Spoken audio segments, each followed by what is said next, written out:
Hello everyone, in this video I will show you how to make trapezium shape in Photoshop step by step.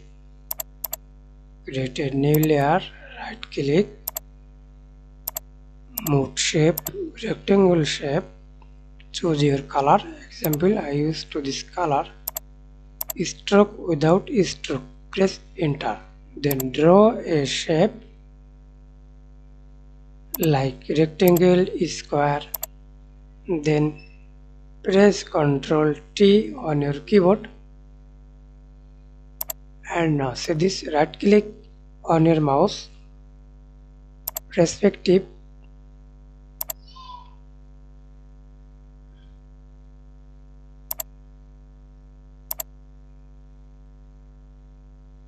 okay. Thanks for watching. Please like, comment, share and subscribe to my channel.